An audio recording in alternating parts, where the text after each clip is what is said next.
All right, we're back. Forgot one tiny little chord there, and then the whole thing falls apart. How you doing? Good to see you. Um, Welcome back, everybody. It's had a little bit of a break here, and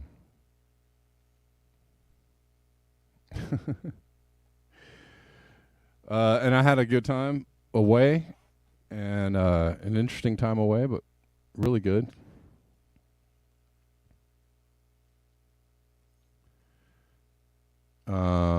So it's good to see you all here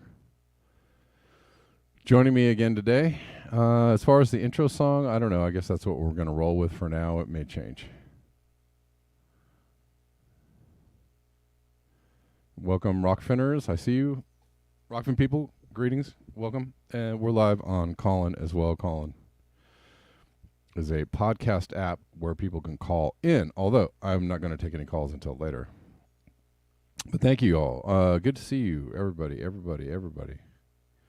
Really quickly, it seemed like Hurricane Hillary. I mean, there was some dumps of rain. There was some flooding in some places. It did rain very, very hard. So there was that. It was harder than usual rain, I guess, for Southern California, especially in August, when we usually get absolutely no rain whatsoever. I mean, August rain is very rare. And of course, tropical storms hitting Southern California, extremely rare. Was it as crazy as they were predicting or trying to, build up? No, it wasn't. Where I was at in Arizona, which we did, and we got rain, and we got a lot of rain for a few hours on Sunday night. It rained really, really hard for a while, and that was interesting. That made for some interesting. We're camping. Made for interesting camping, but otherwise it was cool. The rain went away, and I could tell when I got home that we got a lot of rain here. That we had gotten a nice bit of rain, but was it out of the ordinary? Was anything broken? Were power lines down or trees down? Not really. So it was kind of a. It wasn't what we're seeing, in other parts of the world where people are being swept down the street and cars are floating down the. They had a couple of videos of cars floating down the LA River, which is really weird because I'm like, how do cars get in the LA River? For one thing, you can't get into the LA River with a car. It's very difficult. How cars got in the LA River, I have no idea. Anyways, so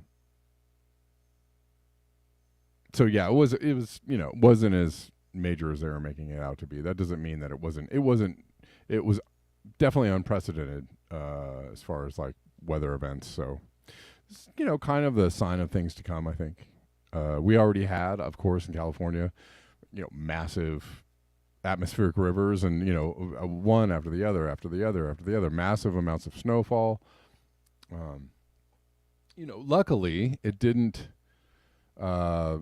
didn't ruin our trip. So I'm happy for that. It didn't mess up our trip. It was it was a little bit like the rain, the amount of rain and the magnitude of it for a moment was like, whoa, wow, that is a lot. But it didn't do anything. It didn't do a lot of damage. But some people did get, Palm Springs got some areas in Palm Springs did get. Cathedral City, I saw, got some flooding.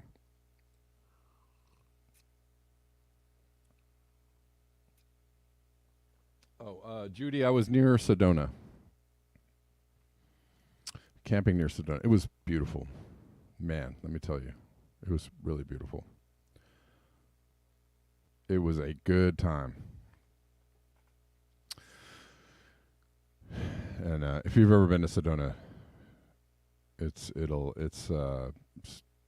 the mountains there, the country there is a knockout. It's just very, very beautiful.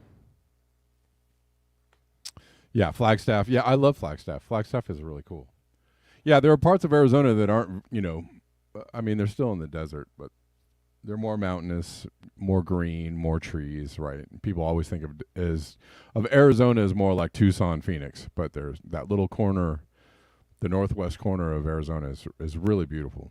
I love it. Okay. Um, let's get into some things.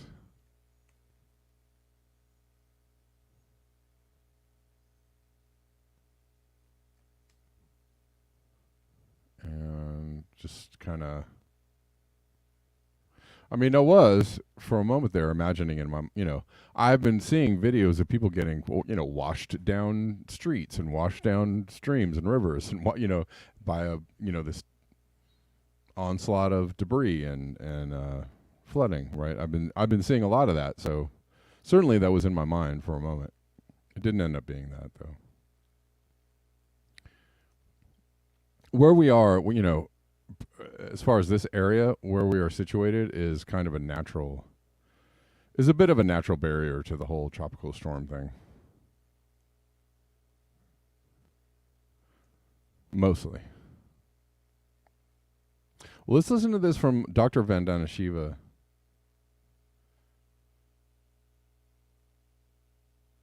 Um, that's where I went, Max Sarge. I went to the natural water slides, went to Slide Rock.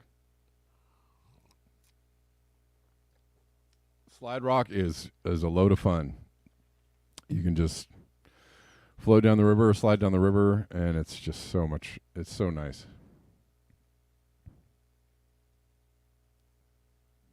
Let's listen to Dr. Vandana Shiva calling out Bill Gates and his motives behind net zero and how it's connected to his relentless asset grab of farmland and chemically grown food. Yeah, I mean, it seems weird if Bill Gates is so concerned about climate change.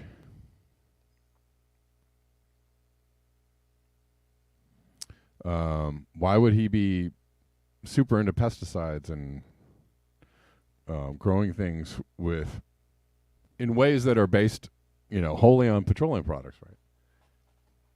He seems super concerned with climate change, and yet, where's Bill Gates' calls to end fossil fuels? I don't really hear that in his messaging, because the medicines he pushes and the fertilizer he pushes, all require fossil fuels, right? And the computers he pushes all require fossil fuels, and pretty much everything he does requires a lot of fossil fuel input. He doesn't talk about lowering our dependence on fossil fuels much, does he? Which I have noticed. Anyways, let's listen to this from Vandana Shiva, who's very smart lady. We like her. Mr. Gates is learning from the industrial food system to say, oh, I'll put it on fast forward. I will use more fertilizer. If you read his book, How to Address the Climate Challenge, he's got a whole chapter on synthetic fertilizers. He's got a photo. He says, I love fertilizers. I'm happier than I look. Someone who, in a time of desertification, in a time of a water crisis, time of climate change, can say, I love the cause of all of this. And new data is coming out to show that chemically grown food has lost 70 to 80% of its nutrition. It's nutritionally empty mass. It's not food anymore. And to push that at this time, so basically the fact that he's taken all that farmland is because he wants to do more and more control mechanisms around food. And one of the big, one is fake food from labs. And if we know how bad high fructose corn syrup was, can you imagine what all this will mean? But I think the second is they're working on a whole new trick on the world. Everyone's worried about climate change. Again, in his book, he writes, net zero, he's the first one who wrote net zero, in my point of view. He wrote it first, and then the financial system picked it up. And he says net zero doesn't mean don't use fossil fuels. Net zero merely means you continue to use fossil fuels, but you find offsets somewhere else. What are the offsets somewhere else? Our land, the land of small farmers, the land of indigenous people. And I think what he's working on is, and he said it, he has so many companies that are buying the land. He has said so clearly that, there'll be new conditionalities, new carbon conditionalities on farmers. What does he mean by that? I mean, we should definitely do ecological farming. I don't think it needs a police state run by corporations to do the right thing. We need freedom from the chemicals and freedom from the brainwashing that came from the chemicals. So we're going to get a lot of carbon terrorism and carbon colonialism for a while, till the dust will settle.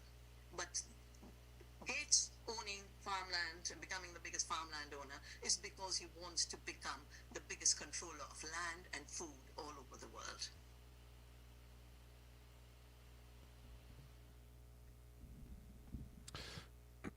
It certainly seems that way. It certainly seems that he likes to have control of quite a few things, right? People's health choices, what direction science goes in, how it is that we might fight climate change. Right? He likes to have a lot of influence in that. I heard somebody saying that that Google searches were somehow basically coming down to what Bill Gates wants you to see or not. And I guess I don't know if that's everything, but on some levels that's true. Like if you're talking about health information. I guess it was on Jimmy Dore I heard this. So as far as health information goes, the WHO, the World Health Organization, which dictates a lot of the policies around the world for how people, respond to diseases or get information about diseases or what medicines they can get or what medicines are available given out to the people of the world. The WHO is responsible for that. And who is the biggest donor to the WHO? Bill Gates. So if your searches around health issues are controlled by the World Health Organization, then de facto it's controlled by what Bill Gates wants you to think about these particular health issues. And that's actually not, that might sound conspiratorial, but that it's not at all. It's a fact that Bill Gates is the biggest contributor monetarily to the World Health Organization. And if that money equals control of what the World Health Organization tells you is right or wrong as far as your health, well then yes, he ends up being the controlling factor in what information you get from them.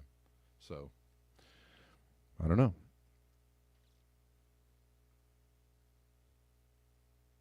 So let's look at this. We're going to switch over to this is another. Remember we played the old man named Fish who said that they were keeping cars blocked into Lahaina. Here's another video that surfaced of a person trying to get out of Lahaina. In the moment, saying the cops are keeping people here, so confirming, right? One person's word or one person just saying like, "This is what I saw happen."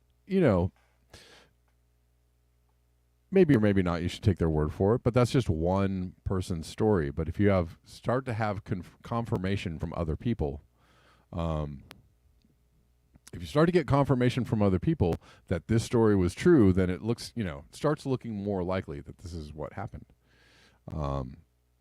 So let's look at this this is very short. This is a driver trying to get out of Lahaina during the Maui fire. Good luck. Look at this. Holy shit, this is a nightmare. I don't know where he's going. Probably to block our street. They're gonna fucking barbecue all these people down in Lahaina. We're all trapped down in here. They're blocking off all exits, and everyone is just stuck, going in a circle in a fire pit. Good luck. Look at this. Anyways, that looks pretty real. And seems like a bit of a confirmation from what that other gentleman was saying the other day about the cops keeping people in Lahaina. So this is what's going through my mind when people are telling me that a hurricane is coming towards Southern California. I'm seeing videos like these. This is from Saudi Arabia. Getting just some serious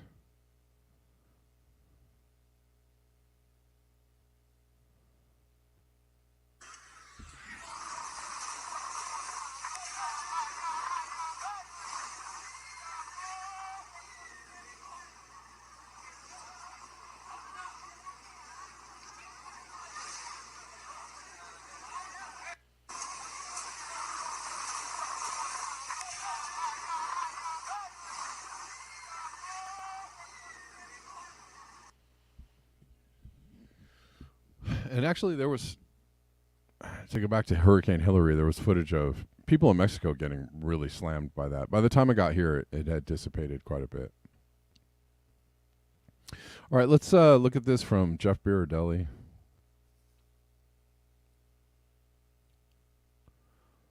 Jeff Birardelli. Folks, take a second, read this post.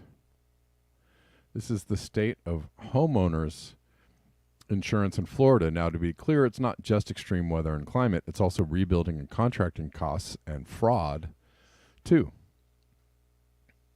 And I'm glad that he mentions inflation, right? Being the rising cost of everything. But as climate change escalates, it's hard to see this improving. So this is a repost. For far too many Floridians, the skyrocketing rate of property insurance is just too much. The homeowner fears losing everything, as their insurance renewal is now $17,000. It was $4,000 2 years ago, which seems like a lot of money. But 17 grand, that is fourfold increase. So this is, again, this is a post from social media somewhere, so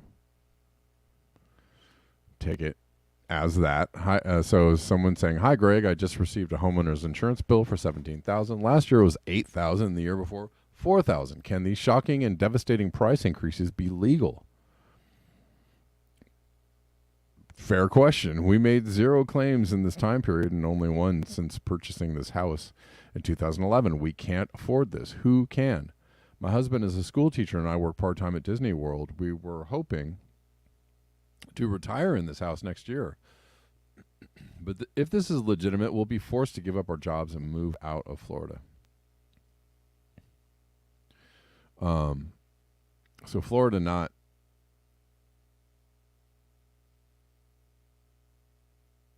winning all the time. Right. A lot of people think that Florida is like the greatest place. It seems like they won some things during they might have won during COVID. Let's have a while we're in Florida or on Florida. Let's watch this. We're going to jump to somebody talking about COVID in Florida real quick. I know we're jumping around subjects, but it's okay. This is funny. This is a comedic interlude here. Dave Smith is a comedian on the insanity of COVID, and we'll listen to Dave Smith for a moment. Talk about how some places fared better. But that doesn't mean everything, right? You can't conflate the topic of COVID with climate change or everything else. You can't do that. You shouldn't do that. You can do that if that's what you want to do. I'm not going to stop you. All right, let's listen to this.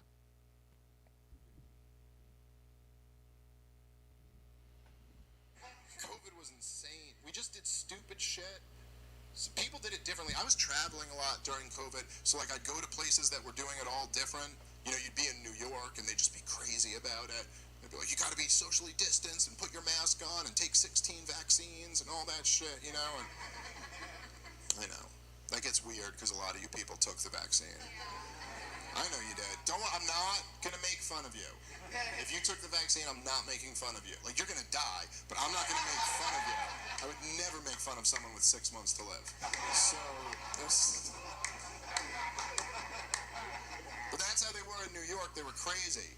Then I'd travel around. I went to Florida, and they weren't even aware a pandemic was happening in Florida. They were like, what are you talking about? We would have heard. And they did better than New York. Isn't that crazy? That's where we're at as a country. We had a crisis. We put our best and brightest minds up to the challenge, and they lost to Florida. That is not a healthy sign for a civilization. I apologize for every Florida joke I ever told in my life. And everyone just collectively freaked out for years, and then at a certain point, we just kind of stopped. We just stopped doing it. And there's still COVID. I'm positive right now, you know? It's just like, no one cares anymore. We just stopped and we're like, I don't know, I guess we're over it. We're in trouble. I don't mean to be like a downer up here, like everything's gonna be fine, you know, Biden's got it under control. I'm saying there's some issues that we're facing. But Joe Biden, you look at him and you're like, finally, someone with a firm grasp of the issues is at the helm. I trust him. I trust him to take us home. I like Joe Biden as president. I do. And I mean that. I'm not being sarcastic. I actually really love him as president. I think he's the man for the job. He is the perfect representation of where we're at as a society. If someone who didn't know anything about America was like, where's America at right now? You'd be like, right there. That's where we're at. This president made of tissue paper is basically, that's what we've got for you.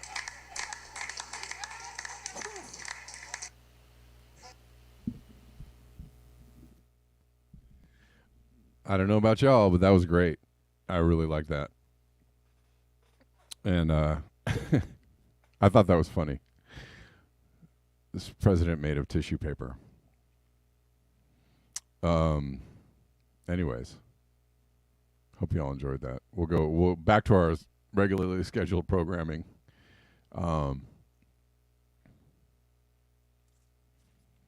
Anyways, let's go to the California coast,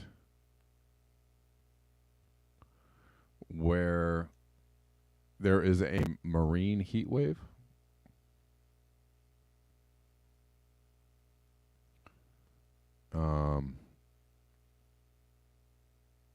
We'll go to Nantucket, where people are protesting.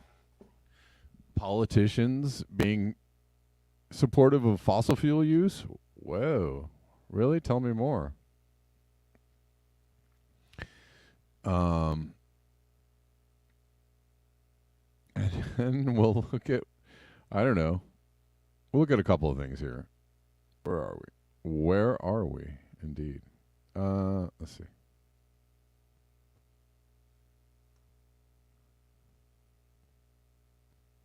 Did we get Nantucket? Did we get it? I guess we did. Well, hold on. Right here.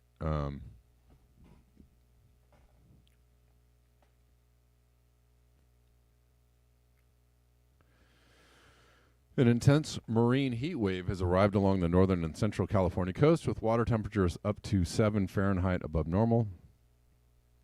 A buoy near Golden Gate reported a water temperature of 68 Fahrenheit today, 7 Fahrenheit above normal. If warm water persists, there could be significant impacts on marine life and coastal ecosystems, while also making for muggier conditions near the coast. And that is true. I don't know if you guys, I was mentioning the fact that it has, I guess among other anomalies in the weather, at least here,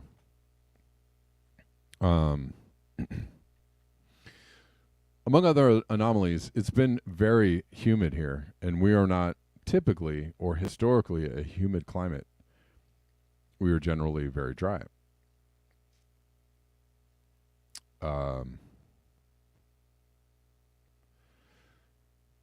So we have a bit of a flip this, and we're generally very dry, and what do we have in the last 2 or 3 days here? A tropical storm. So definitely the climate regime in Southern California is changing to something different, right? We're not a dry heat anymore. We're not a dry desert heat anymore. We're more of a, we're getting, the weather from Mexico is kind of creeping up into Southern California. It's a little muggier, a little more humid. Well, let's watch this. Rage from Stephen Donziger. In a Nantucket fundraiser for Massachusetts Governor Maura Healey, donors became enraged when a wine party is disrupted by a protest from climate defiance over Healey's support for fossil fuels. Boston real estate titan Bruce Percole to a protester says, "I don't care if you die." That's interesting because I don't know if he cares if he dies, because I don't know if he understands that it kind of does everybody in, right? It's not a, you guys are, well, you might get it first. He may think that he's going to get it last, but he's going to get it anyway. So let's watch this. This is interesting. The fossil fuel industry bought you out. The fossil fuel industry gave you $50,000. And fossil fuels, more and fossil fuels. Fossil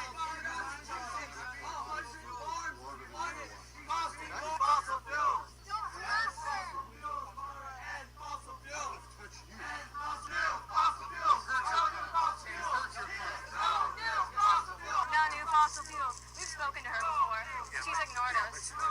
No idea. You know, It's it's, you have no idea how to get things. we're afraid because our lives are going to end. My And lives you, are all the same age. and no, we're not. I'm 20. How are you? I have kids that are 9. Okay. What are you doing? No, can you tell me what are you doing to help them? I have solar everything. I have solar in Is my your house. individual act going to help us? No, the act of someone in power is going Half to. a brain, you would understand. We have no money. Maura has power, and she can help save us, but But she's your not. rudeness prevents you We're from gonna talking die. to Who cares how rude we are? I don't mind And if the you people die. in I'm gonna Manhattan- die a lot quicker than you are. I'm helping to fix the problem because I have solar everything. I have solar everything. And you're being rude. I mean, this is what it's come down to, as things progress. Going back to the beginning of the show in Vandana Shiva, talking about Bill Gates' non-answers to climate change. And we have people in control who clearly know, right? They clearly know that you can't, or we're not going to anytime for crying out loud, I have a hair in my eye. We can't or won't anytime soon end our dependence on fossil fuels, right? And they know this, they understand this, they live it, they breathe it. So it's all about all the answers except for the answer to the climate change. It's all the other things. It's all the peripherals. Well, maybe if we lab-grown meat, and you know what I'm saying. And people are resisting this because, if your answers are hollow or non-answers, then people, I think, will naturally resist the answers. And I guess you could actually tie that to COVID, couldn't you? If the answers aren't real answers, if the answers are not answers, then people will see through that and resist it. And that's they'll resist the non-answers. And so that's what's happening on all sides, right and left. People on the right and left are both resisting these fake answers to climate change. And I guess it does matter what your standpoint is or what your understanding of the problem is, it does matter. But it's creating, this falsehood is creating resistance, nonetheless, right? So that's what you get when you don't actually give people something real, as far as communication, real to hang on to, right? A real path forward, a truth and honesty, transparency about what the problem is and the best way out of the situation that we're in, or the best way forward, knowing what we know about the situation we're in, right?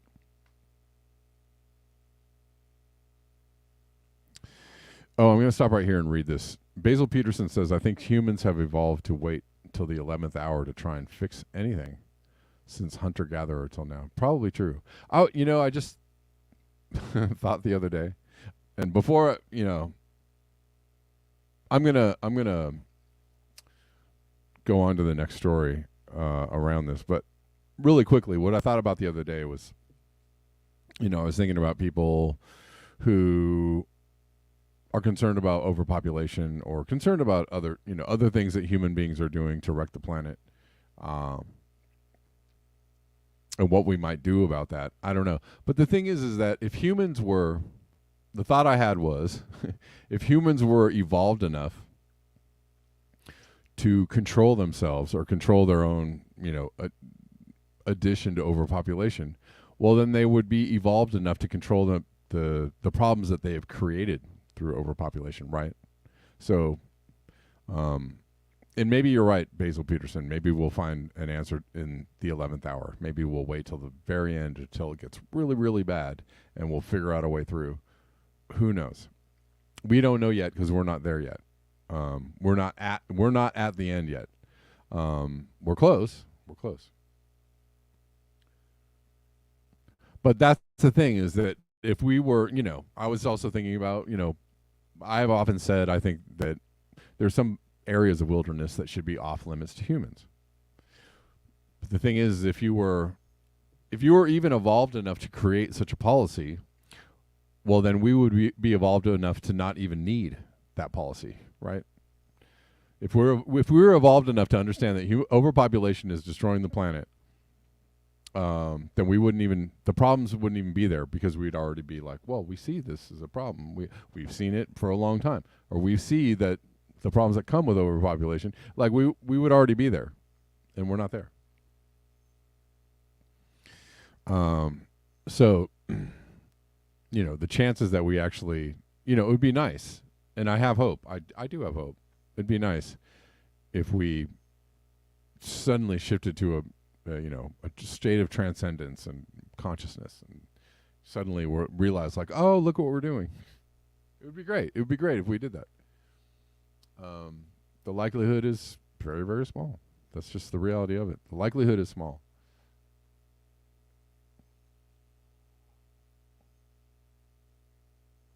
And if we were capable of such things, then we wouldn't be here in the first place. Anyways, Elon Musk. Elon Musk thinks we need to have more babies because the problem is actually underpopulation. I don't even know if I need to comment on this, but he's retweeting something from Doge Designer. Population collapse is the biggest threat to civilization. I guess this could be comedic interlude as well, but Japan had its largest total drop in population since 1968. Dun dun dun, heavens. U.S. population flatlining as birth rate stagnates. China's fertility rate hits record low. Singapore's birth rate falls to record low. UK births hit 20-year low. Italy's birth rate drops to historic low. South Korea breaks record for world's lowest fertility rate again. I mean, and to this, Elon says, yes. I think because Elon understands, as a capitalist,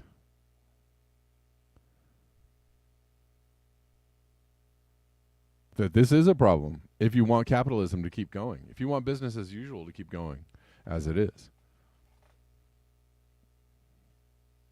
If you want more prosperity and more growth in the classic, economic fossil fuel driven growth paradigm, well, yeah, population crisis is real if if birth rates are dropping.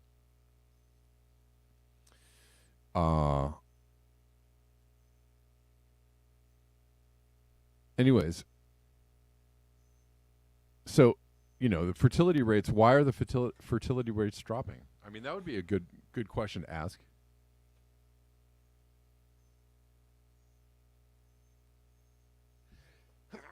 Sorry, took a while for that one to get here. It'd be a good reason to ask, why are fertility rates dropping? What could be the cause? Could it be all the things that we're doing to the planet? I mean, I don't know. It just speaks to the level of thought process that people have around this.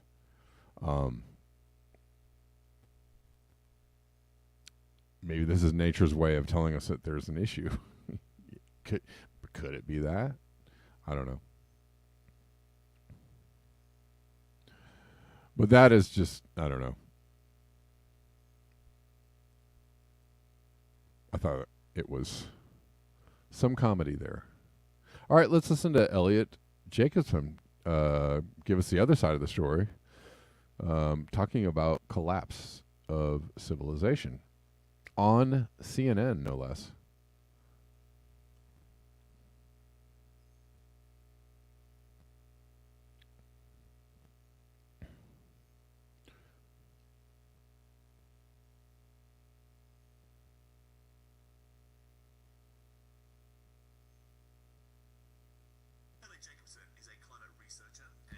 Professor of Mathematics and Computer Science. He joins us this hour from Santa Barbara in California. Professor, thank you for being with us here on CNN Newsroom. Glad to be here. So I want to start with some of your findings and some of the graphs which you've sent us and which are out there on Twitter. I want you to explain them and go through them for us, and then we'll get to what they all mean in a moment. But first, here's a graph of global temperatures measured at 2 meters above ground, so not surface temperature. So the 21 days between July 3rd and July 23rd, every day hotter than the record set last year in 2022. So what was a ceiling in terms of record highs from last year? Well, is that now a new floor?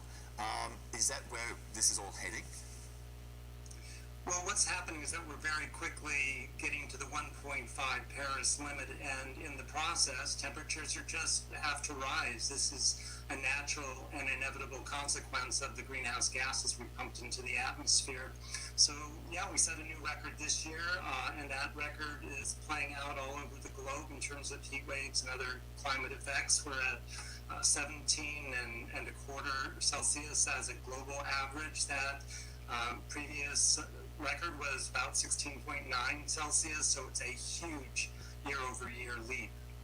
Okay, so then there's also the North Atlantic sea surface temperatures anomaly.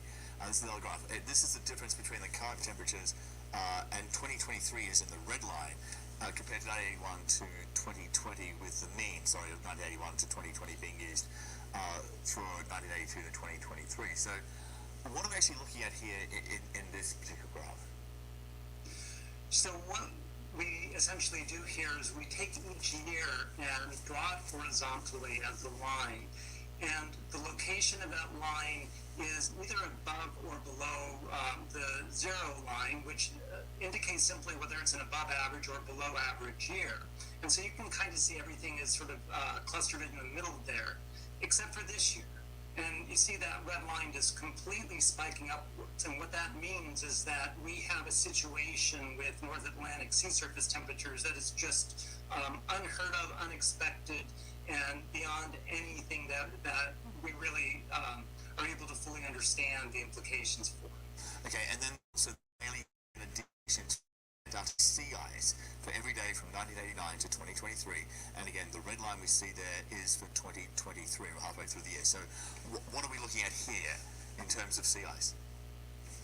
So right now it is winter in Antarctica, and so sea ice should be growing, and it should be growing kind of fast. And what that tells us is that the ice is just not growing at the speed that it's grown every previous year.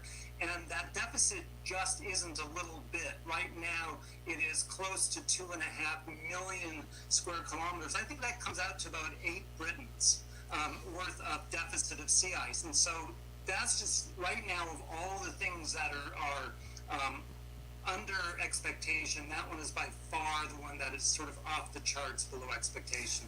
So bring these three graphs together. What are they telling us? What's the future telling us with these three graphs? Well, I'm going to put it in real simple terms for you. We are witnessing the 6th great extinction right now. We are witnessing the collapse of global industrial civilization. And these are just sort of illustrating a huge step towards those eventualities. They're going to happen. There's no question about it.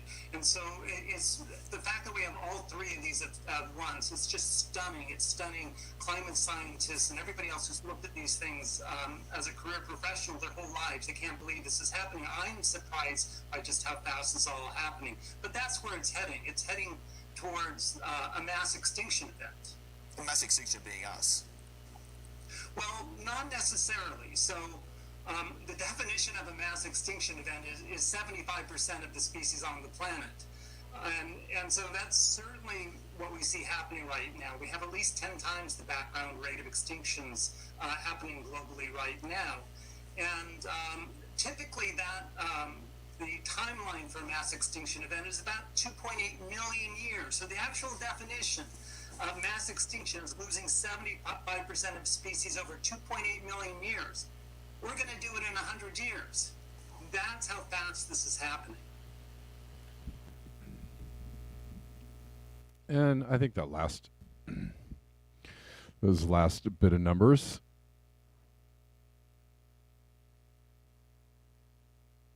are quite frightening indeed, definitely. Interesting talk on CNN, for sure. For sure.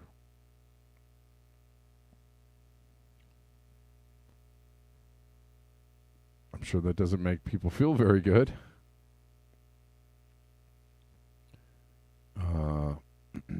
Wow, when doom goes mainstream.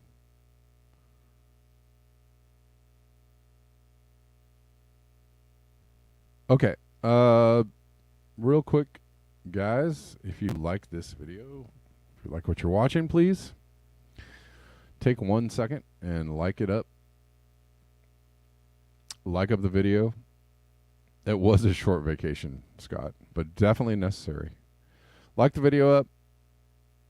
Share it if you want to.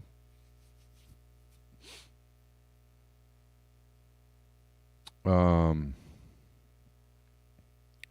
a couple other things to cover here before I get out of here today.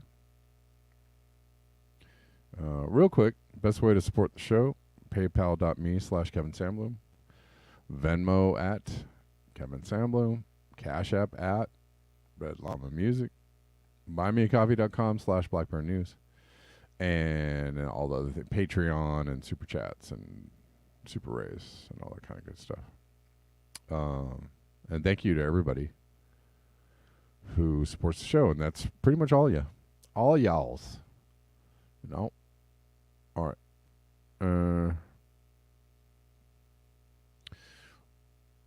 Happening, I mean, lots of things happening in the world, right? Prigozhin was reported dead in a plane crash in Russia. That's very interesting.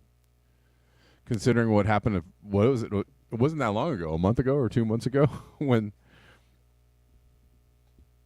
the Wagner Group was marching on Russia, supposedly, and now he's supposedly dead in a plane crash. That looks odd. I don't know enough about the story to really speak on it. So we're just seeing, that's just like a breaking story. Xi Jinping pulled out of giving a speech at the BRICS summit. Pulled out of delivering a speech at the BRICS summit in South Africa leading to speculation about his health and sparking rumors about the reason for his absence. In his place, Chinese Commerce Minister Wang Wentao delivered a speech that criticized a country. I wonder what country that is. A country's obsession with maintaining its hegemony, and accused it of crippling emerging markets in developing countries. This move further highlights the growing tension between the United States and China, with Xi previously blaming the West for China's economic difficulties. The Chinese government has not provided an explanation for Xi's absence, fueling speculation and uncertainty.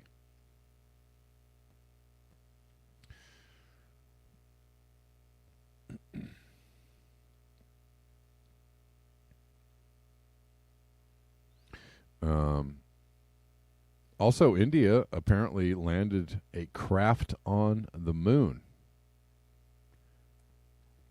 Hooray. Lots of ways to look at this. But, you know, great that we all can be in a space race.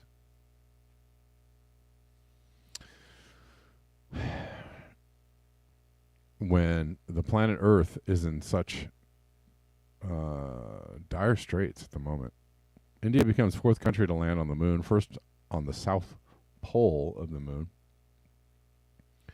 The launch took place on an island off the coast of Andhra Pradesh, and apparently they're looking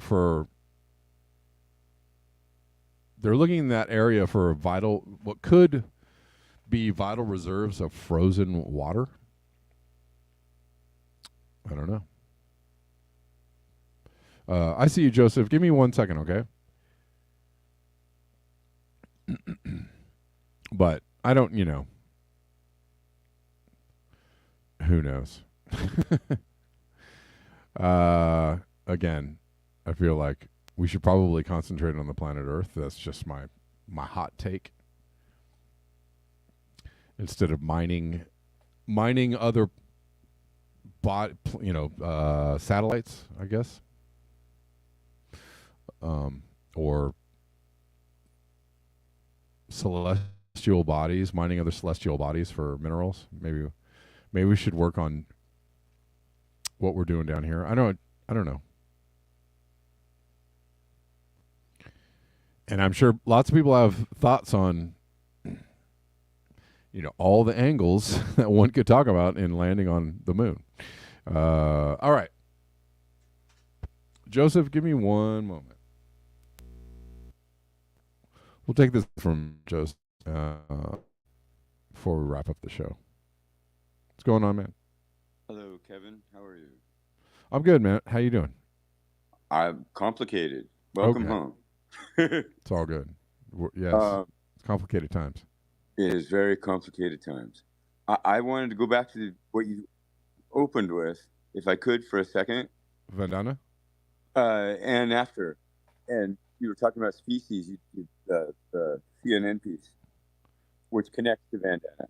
Yeah. And Vandana is really good at presenting one very solid thing about how... Hold on 1 second. Joseph, you're breaking up a little bit, so I don't know if you can move to another area where maybe your signal's better. Is this any better? That's better. Yeah, just losing a lot of what you were saying before, but I can hear you now. Okay. Well, the CNN piece in particular, Vandana Shiva, she knows everything I'm going to say and probably can say it way better. But when we talk about species, it's just like the CO2 and the climate change and the heat. It's all averages. So it really deflates the meaning without getting the context correctly.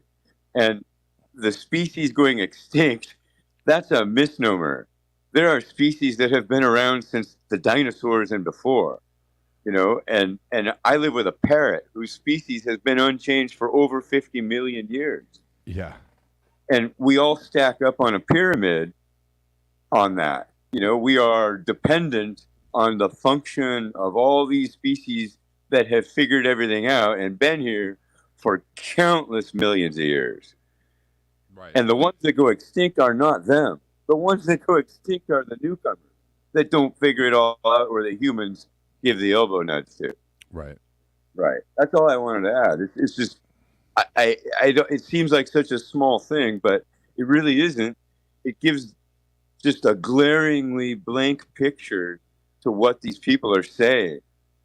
And 80% of all life non-agricultural is already gone.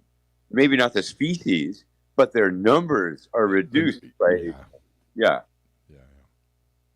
Yeah, that's a great point, for sure. That's all. Yeah. Happy, joy, and stuff. Right on. Thanks, man. I haven't had a chance to check out the things you've been sending me. I was out of town, so. Oh well. I will breathe deep first. Yeah. Okay.